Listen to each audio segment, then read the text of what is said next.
Hello दोस्तों। स्वागत है आप सभी का मेरे YouTube चैनल में जहां हम बात करते हैं इलेक्ट्रॉनिक्स की। तो प्रीवियस लेक्चर्स में हमने काफ़ी कुछ देख लिया था पीएन जंक्शन डायोड के बारे में। तो इसमें हमने बेसिकली डिराइव किया था कि कैसे एक जो पीएन जंक्शन डायोड है उसमें बैरियर पोटेंशियल का जनरेशन होता है, कैसे डिप्लीशन रीजन बनता है और वेरियस कंसंट्रेशंस भी हमने देखे थे जो हम रिवाइज करेंगे इस लेक्चर में। और एट द एंड हम क्या करेंगे उसके बाद हम बिल्ट इन पोटेंशियल जो है उसके बाद उसका डेरिवेशन देखेंगे कि बिल्ट इन पोटेंशियल क्या होता है और वो ये किन किन पैरामीटर्स पे डिपेंड करता है। ओके, तो स्टार्ट करते हैं। तो यहाँ पे हमने प्रीवियस लेक्चर में देखा था कि ये जो पीएन जंक्शन डायोड है उसमें क्या है, जो कैरियर कंसंट्रेशन है वो यहाँ पे जीरो होगा। ओके, डिप्लीशन रीजन में कैरियर कंसंट्रेशन जीरो होगा, बट चार्जेस जो है वो प्रेजेंट होंगे। ओके, चार्ज कंसंट्रेशन जीरो होगा बट चार्जेस प्रेजेंट होंगे। तो ये जो चार्जेस है ये इस एरिया में क्या है, निगेटिव रहेगा और इधर पॉजिटिव रहेगा। और यहाँ मैं जानबूझ के क्या किया है, जो डिप्लीशन विथ है थोड़ा सा इंक्लाइन बनाया है पी टाइप के तरफ, क्योंकि यहाँ मैंने क्या माना है, तो आपको सबको पता है कि जिस तरफ ज्यादा शिफ्ट रहेगा, तो यहाँ पे एन टाइप की तरफ ज्यादा बड़ा आपको दिख रहा है तो वो एरिया क्या होगा, लाइटली डोप्ड होगा। तो यहाँ मैंने क्या माना है, N A is greater than N D. Okay, simple. और उसके बाद क्या किया है, इसको इंटीग्रेट किया है। ओके, ये जो चार्जेस, जो चार्ज कंसंट्रेशन है, वॉल्यूम चार्ज डेंसिटी है, उसको इंटीग्रेट किया। तो हमें इसमें थोड़ा गॉस लॉ लगाया था और थोड़ा इलेक्ट्रिक फील्ड के फॉर्मूलेज लगाए थे। तो उसके बाद इंटीग्रेशन के बाद ये मिला हमको इलेक्ट्रिक फील्ड। ठीक है, यहाँ से एरिया इंटीग्रेट करते जाएंगे इस तरह से, तो ये एरिया बढ़ते जाएगा और सिमिलरली अब ये एरिया घटते जाएगा। और इसको फिर से इंटीग्रेट किया हमने, तो यहाँ पे हमको वोल्टेज मिल गया था। सिमिलरली यही एरिया हम इंटीग्रेट कर रहे हैं तो एरिया बढ़ते जा रहा है। और फिर सिंस ये साइन क्योंकि निगेटिव ही है तो ये एरिया और बढ़ते जा रहा है, तो ये इंक्रीजिंग होगा। और ये क्या था, हमने देखा था ये क्या, माइनस, यहाँ पे माइनस भी लिया है। ठीक है, तो ये जो निगेटिव जाना था वो पॉजिटिव जा रहा है। उसके बाद वोल्टेज में हमने ये एक्सप्रेशन भी देखा था कि ये जो VBAI है, तो ये एक्चुअली यही पे, ये जो बैरियर पोटेंशियल है यही बिल्ट इन वोल्टेज है हमारा। तो इसका एक्सप्रेशन हमने क्या देखा था, rho N X N square plus rho P X P square upon 2 epsilon. तो हमें पता है ऊपर क्या एक्स, तो एक्स का इंटीग्रेशन क्या होता है, एक्स स्क्वायर बाई 2। तो इसी तरह से दोनों टर्म्स का एक्स स्क्वायर बाई 2, ये हमारे पास ये सिंपल इंटीग्रेशन है, आपको समझ में आ ही रहा होगा। और उसके बाद जो एनर्जी है, ये मैं लिख देता हूँ, ये इलेक्ट्रिक फील्ड और एनर्जी में कंफ्यूजन होता है क्योंकि दोनों का साइन ई ही है। तो ये जो एनर्जी है ये क्या होगा, बस इसको मैंने माइनस ई से मल्टीप्लाई किया है, because energy is equal to क्या होता है, क्यू इंटू वी। तो यहाँ इलेक्ट्रॉन्स के लिए ये माइनस ई होगा, तो यहाँ पे, और ये एनर्जी क्या हो जाएगा, Q into V B I. तो यहाँ पे जो बिल्ट इन पोटेंशियल है इंटू दैट चार्ज। तो मैं यहाँ क्यू डेलिबरेटली लिखता हूँ, बट इलेक्ट्रॉन्स के लिए क्या है, माइनस ई है, तो ये साइन निगेटिव हो गया, बट इसका जो वैल्यू रहेगा वो चार्ज के ही इक्विवेलेंट रहेगा। तो अब बात करते हैं, ये इससे क्या पता चलता है, बैंड बेंडिंग का कॉन्सेप्ट यहाँ से आता है। मतलब एक पीएन जंक्शन डायोड को जो हम एक पी टाइप और एन टाइप को अगर एक ही सेमीकंडक्टर में डोप करते हैं तो जंक्शन पे क्या होता है, इनकी बैंड की बेंडिंग होती है। क्यों होती है, क्योंकि यहाँ पे एक बिल्ट इन पोटेंशियल जनरेट होता है जिसके कारण से क्या होता है, ये बैंड जो है बेंड हो जाता है। तो ये जो एनर्जी डायग्राम है ये यहाँ पे मैंने ऐड किया इसमें, तो इस तरह का एनर्जी डायग्राम बन के आता है पीएन जंक्शन डायोड के लिए। अब इस डायग्राम को हम थोड़ा सा और समझने की कोशिश करते हैं। तो हमने क्या बोला कि यहाँ पे जो इलेक्ट्रिक फील्ड है वो इस डायरेक्शन में है। ठीक है, और इस इलेक्ट्रिक फील्ड के कारण क्या होता है, फोर्स लगता है इलेक्ट्रॉन्स पे और होल्स पे। तो इलेक्ट्रॉन्स पे किस डायरेक्शन में फोर्स लगेगा, तो इलेक्ट्रॉन्स पे इधर फोर्स लगेगा। ठीक है, फोर्स ऑन इलेक्ट्रॉन्स, ठीक है, इस डायरेक्शन में पुश करेगा क्योंकि इलेक्ट्रिक फील्ड के अपोजिट रहेगा। और जो होल्स रहेंगे, होल्स पे इस डायरेक्शन में फोर्स लगेगा, फोर्स ऑन होल्स। तो मतलब क्या है, ये अपोज करने की कोशिश करेंगे। इलेक्ट्रॉन इधर आ रहा है तो ये इसको फोर्स इधर लग रहा है, और होल्स इधर इधर से इधर आ रहे हैं तो इस पे फोर्स अपोजिट डायरेक्शन, मतलब ये अपोज कर रहा है ये इलेक्ट्रिक फील्ड। तो यहाँ पे देखो, यहाँ पे भी सेम चीज है। तो ये देखो एन टाइप है, एन टाइप में कंडक्शन बैंड में क्या होंगे, यहाँ पे इलेक्ट्रॉन्स रहेंगे। ठीक है, ये मैं दूसरा कलर ले लेता हूँ कोई। तो यहाँ पे इलेक्ट्रॉन्स रहेंगे, ठीक है, कंडक्शन बैंड में। अब ये इलेक्ट्रॉन्स इधर जाना चाहेंगे, बट यहाँ पे क्या लग रहा है, फोर्स लग रहा है। फोर्स लग रहा है मतलब यहाँ पे आप देखो एनर्जी बैंड डायग्राम में, यहाँ पे कुछ उसको एनर्जी चाहिए, इतना Q इंटू वीबीआई एनर्जी चाहिए इधर से इधर क्रॉस करने के लिए। मतलब एट द इक्विलिब्रियम इक्विलिब्रियम ये जो इलेक्ट्रॉन्स है कंडक्शन बैंड के, ये पी टाइप में नहीं आ सकते क्योंकि इसको एक बैरियर दिख रहा है, ठीक है। सिमिलरली ये जो होल्स है यहाँ पे होल्स है, ठीक है, क्योंकि ये पी टाइप है।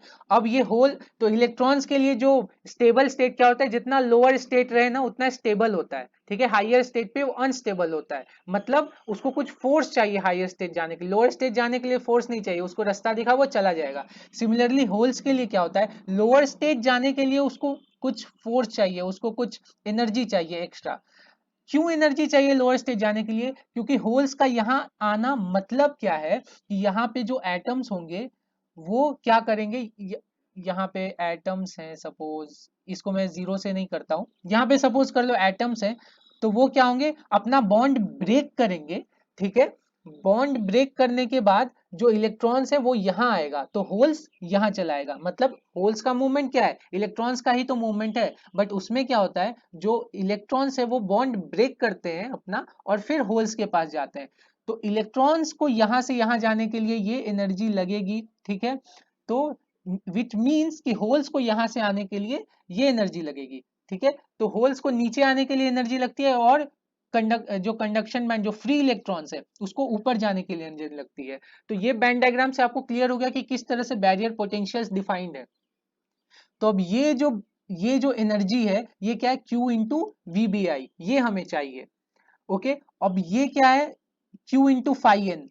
तो Q इंटू फाई एन हमने डिफाइन किया है ये EC और EF के बीच में। तो यहाँ पे अगर आप फर्मी लेवल देखो तो Fermi level through out the this PN junction मैंने कांस्टेंट बनाया।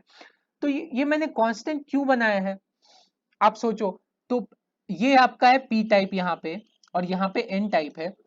तो आप बोलोगे सर पी टाइप में तो ये आपने डेलिबरेटली ये इस लेवल पे बनाया है कि ये कांस्टेंट रहे। आप क्या कर सकते थे, पी टाइप में ये इसके पास रहता है, कंडक्शन बैंड के सॉरी वैलेंस बैंड के पास रहता है, तो आप इसको और नीचे बना सकते थे और यहाँ कंडक्शन बैंड के और ऊपर बना सकते थे। तो सपोज मैं एक डायग्राम बनाता हूँ, सपोज, ठीक है, ये इस तरह से बैंड डायग्राम है, ओके। अब सपोज मैं क्या मानता हूं कि यहाँ पे, एक सेकंड में थोड़ा अच्छे से बना देता हूँ, ठीक है। हाँ, अब यहाँ पे जो फर्मी लेवल है, फर्मी लेवल सपोज येलो से बनाते हैं, तो यहाँ पे जो फर्मी लेवल है वो इसके पास है बहुत, ये पी टाइप है तो इसके पास है, और यहाँ पे इसके बहुत पास है। तो यहाँ पे सपोज ये इस तरह से एक एक मतलब ये नीचे का लेवल है या ऊपर का लेवल है, ठीक है। तो सपोज ये फर्मी लेवल नीचे है और ये फर्मी लेवल ऊपर है, तो क्या होगा आप सोचो। तो फर्मी लेवल का मतलब क्या होता है, प्रोबेबिलिटी ऑफ फाइंडिंग इलेक्ट्रॉन्स, ठीक है। तो यहाँ पे जो एन टाइप में है वहां पे इलेक्ट्रॉन्स हायर स्टेट में है, और पी टाइप में इलेक्ट्रॉन्स क्या है, लोअर स्टेट में है, ठीक है। तो पी टाइप में इलेक्ट्रॉन्स लोअर स्टेट में है। तो ये इलेक्ट्रॉन्स क्या है, यहां से यहां आने की कोशिश करेंगे, ओके। बिकॉज इलेक्ट्रॉन्स के लिए लोअर लोअर स्टेट ज्यादा स्टेबल स्टेट है, ठीक है। बट बैंड डायग्राम से हमको क्या पता चल रहा है कि ये इलेक्ट्रॉन्स यहां से यहां तो जा ही नहीं सकते हैं, बिकॉज ये इनमें कुछ पोटेंशियल बैरियर है। बट फर्मी लेवल डायग्राम से हमको क्या पता चल रहा है कि ये इलेक्ट्रॉन्स का यहाँ पे प्रोबेबिलिटी ज्यादा है और यहाँ पे प्रोबेबिलिटी कम है इस साइड में, ठीक है।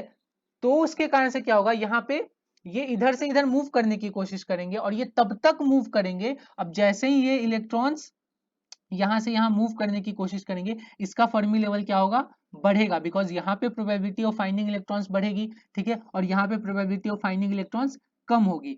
तो यही तो बैंड बेंडिंग का कॉन्सेप्ट है कि इनिशियली क्या था, इनिशियली तो हमारे पास दो पी और एन के ऐसे ही थे, यहाँ पे फर्मी लेवल था और यहाँ पे फर्मी लेवल था पीएन में, ठीक है। तो यहाँ पे प्रोबेबिलिटी ऑफ फाइंडिंग इलेक्ट्रॉन्स ज्यादा थी और यहाँ कम थी। तो क्या हुआ, तो जब मैंने ज्वाइन किया दोनों को, एक्चुअली ज्वाइन नहीं किया बट समझ लो ज्वाइन किया।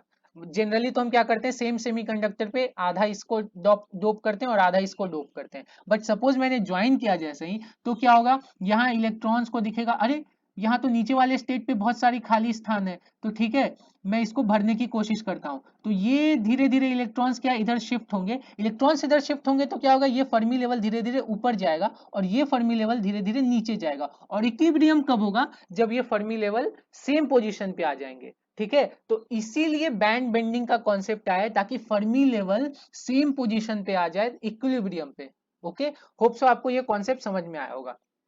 नहीं आया तो प्लीज मुझे कमेंट में बताइए, मैं एक बार और एक्सप्लेन करूंगा इसको अगर किसी को भी डाउट है तो ये हो गया हमारे पास फर्मी लेवल क्यों कांस्टेंट है। ठीक है, ये हम इंट्यूटिवली ये जाना कि फर्मी लेवल क्यों कॉन्सेप्ट है। अब बात करते हैं कि ये जो बिल्टिंग पोटेंशियल है वो क्या है। ठीक है, तो यहां से मैं क्या लिख सकता हूं, तो सपोज करो कि ये जो Eg है ये यहां से यहां तक है, मतलब Eg क्या है हमारे पास, ये बैंड गैप है। ठीक है, तो Eg यहां से यहां तक है, बट Eg को मैं क्या लिख सकता हूं, Eg इज इक्वल टू, सबसे पहले यहाँ पे Q इंटू वीबीआई। ठीक है, तो Q इंटू वीबीआई लिख दिया, plus Q into five P, तो Q इंटू फाइव पी लिख दिया, और plus Q into five N. ठीक है, तो ये तीनों का एडिशन Eg होता है। अब मैं यहां से मुझे क्या निकालना है, वीबीआई निकालना है, तो वीबीआई में क्या लिख सकता हूं, तो वीबीआई लिखने के लिए मुझे क्या हो जाएगा, Eg by Q plus, sorry minus आएगा, प्लस नहीं आएगा, minus five P minus five N.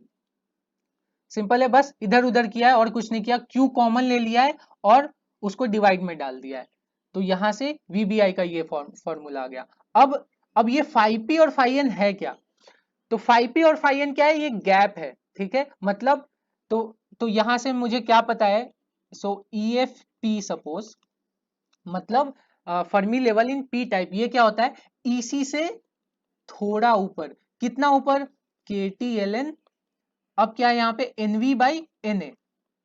ठीक है, ये हमने देखा था एनवी बाई एन ए। अब ये ई एफ एन क्या होता है, ईवी, सॉरी ये ईवी होगा, यहाँ पे ईवी होगा, सॉरी, और ईसी से थोड़ा नीचे, एन टाइप में क्या है, ईसी से थोड़ा नीचे है, और पी टाइप में ईवी से थोड़ा ऊपर है, तो कितना नीचे, के टी एल एन, ये क्या हो जाएगा, एनसी बाई एनडी। ठीक है, ये इफेक्टिव स्टेट्स हमने देखा था, एनवी और एनसी, कंडक्शन बैंड और वैलेंस बैंड में, और एनए क्या है, एक्सेप्टर एटम्स, और ये डोनर एटम्स।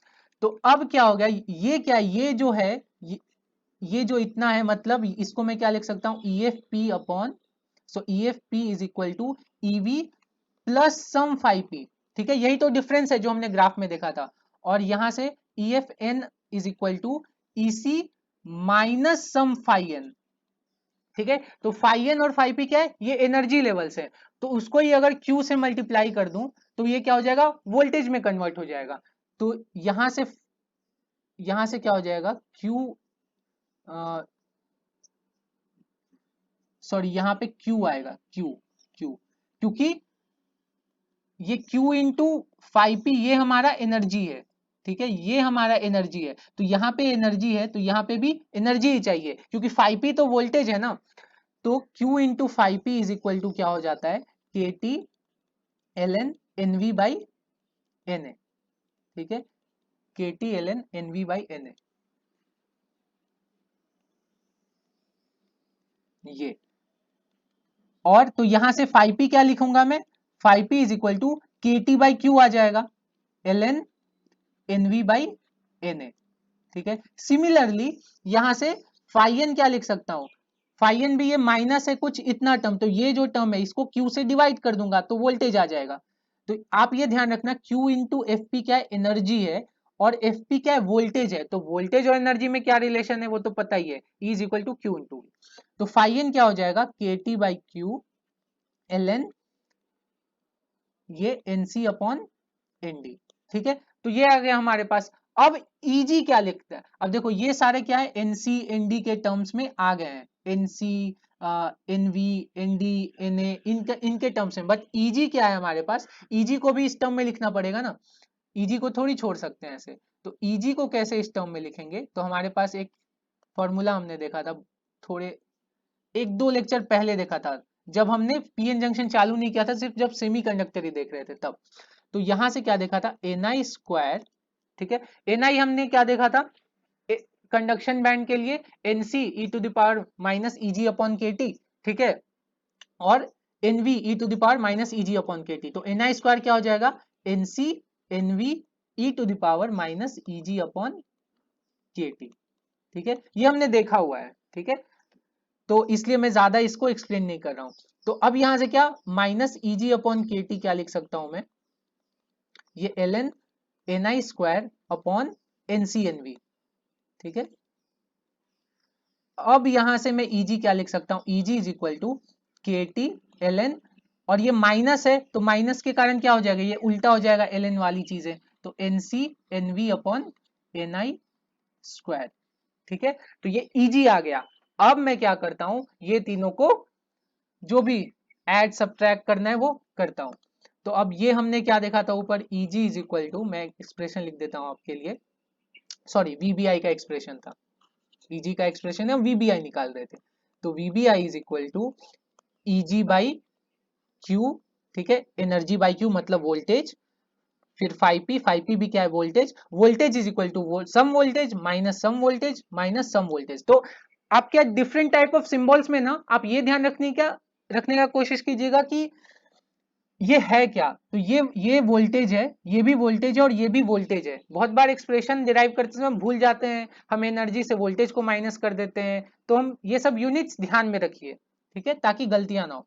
तो ईजी बाई क्यू क्या है, तो ये ईजी है ये, तो यहां से मैं क्या लिख सकता हूं, K T by Q L N N C N V by N I square, ठीक है। यहां से क्या ये आया, एनर्जी हमने ऊपर निकाला K T by K T L N N C N V by N I square, तो उसको क्यू से डिवाइड कर दिया। और फाइव पी क्या हमने निकाला था, फाइव पी निकाला था K T by Q L N N V upon N A, ठीक है, और ये minus K T by Q L N N C upon N A, sorry N C upon N D होगा ये, N C upon N D, N C upon N D, ठीक है। अब क्या करते हैं, K T by Q common आ जाएगा, K T by Q common आ जाएगा। अब एल एन भी कॉमन ले लेते हैं, ठीक है, क्योंकि एल एन में क्या कर, एल एन में ये सब क्या है, माइनस माइनस है, तो माइनस जब रहता है तो क्या होता है, डिवाइड होता है। तो N C N V by N I square, ठीक है। अब डिवाइड करना है N V by N A से, तो मतलब मल्टीप्लाई करूंगा मैं N A by N V से। Similarly N D by N C से मल्टीप्लाई करूंगा क्योंकि ये डिवाइड होगा, तो ये N D by N C. तो यहां से क्या दिख रहा है, N C N V cancel हो जाएगा, तो यहां से क्या आ जाएगा, V B I is equal to K T by Q L N N A N D by N I square, ठीक है। तो ये आ गया हमारे पास बिल्ट इन पोटेंशियल का formula, K T by Q L N N N D by N I square. अब ये फॉर्मूला काफी इंपॉर्टेंट है, गेट में भी बहुत पूछते हैं, अदर एग्जाम्स में भी, आपके यूनिवर्सिटी एग्जाम्स में भी पूछ सकते हैं। तो यहां से मैं टिपिकल वैल्यूज डालता हूं, ठीक है, टिपिकल वैल्यूज डालता हूं। तो सपोज जनरल डायोड का जो ये डोपिंग होता है एन ए एन डी, ये अराउंड होता है 10 टू द पावर 16 पर सेंटीमीटर क्यूब, ठीक है। तो ये 10 टू द पावर 16 पर सेंटीमीटर क्यूब होता है। और एन आई क्या होता है, ये सेंटीमीटर, एन आई हमको पता है ये अराउंड 10 टू द पावर 10 पर सेंटीमीटर क्यूब होता है, ठीक है। तो अब इससे अगर हम निकालेंगे, ठीक है, तो ये क्या हो जाएगा, एक टिपिकल वैल्यू, तो के टी बाई क्यू क्या है, 26 मिली वोल्ट के अराउंड आता है, एल एन, अब ये के टी बाई क्यू क्या है, ये वोल्टेज है, और ये वैल्यू ये वैल्यू क्या है, ये यूनिट लेस है, क्योंकि N A N D by N I square ये तो यूनिट लेस है। तो ये आ गया हमारे पास कुछ 10 टू द पावर 16 दूना 32, और ये 10 टू द पावर 20, तो ये अराउंड आता है V B I is equal to 26 millivolt into L N, ये 10 टू द पावर कितना हो गया 12। तो ये आप देखिएगा ये अराउंड आएगा कुछ 718 या 715 मिली वोल्ट, आप एक बार कैलकुलेट कर लीजिएगा, ठीक है, सब वैल्यूज मैंने डाल दिए। तो मतलब यहां से क्या पता चला कि जो बिल्ट इन पोटेंशियल है वीबीआई, वो क्या है, अराउंड 0.7 वोल्ट, ठीक है। अब आपको थोड़ा सा चमका होगा कि जो डायोड है, डायोड में अगर अगर अगर किसी को या किसी ने पढ़ा हो आगे का, तो डायोड है, तो डायोड को हम इस तरह से रिप्रेजेंट करते हैं। तो डायोड का जो फॉरवर्ड बायस, जब हम ये बायसिंग आगे देखेंगे, आप टेंशन मत लीजिए, फॉरवर्ड बायस जब करते हैं तो वहां पे जो ये पोटेंशियल है, ये डायोड का अक्रॉस जो ड्रॉप लेते हैं हम 0.7 वोल्ट लेते हैं, ठीक है। क्यों लेते हैं? क्योंकि उसका बिल्ट इन पोटेंशियल 0.7 वोल्ट है, इसलिए उसके अक्रॉस का जो ड्रॉप है वो हम इतना लेते हैं, ठीक है। तो होप सो आपको ये लेक्चर समझ में आया होगा, बिल्ट इन पोटेंशियल क्या है और इसकी वैल्यू क्या होती है। डेरिवेशन में आपको कोई भी डाउट हो कहीं भी, तो आप मुझे कमेंट सेक्शन में जरूर बताइए, और मेरे वीडियोस देखते रहिए। अभी तक आपने मेरे चैनल को सब्सक्राइब नहीं किया है तो प्लीज इसे सब्सक्राइब कीजिए, ताकि आप और अच्छे अच्छे इलेक्ट्रॉनिक्स के वीडियोस देखते रहें। और मैंने जॉब सीरीज के भी वीडियोस डालता हूं, तो उसको भी जाके देखिए, कैसे आप इलेक्ट्रॉनिक्स में और भी अपॉर्चुनिटीज, मतलब जितने भी अपॉर्चुनिटीज हैं उसमें आप कैसे आगे बढ़ सकते हैं, आप कैसे तैयारी कर सकते हैं, तो ये सब के बारे में मैं भी बात करता हूँ। तब तक बने रहिए हमारे चैनल से। Take care, have a nice.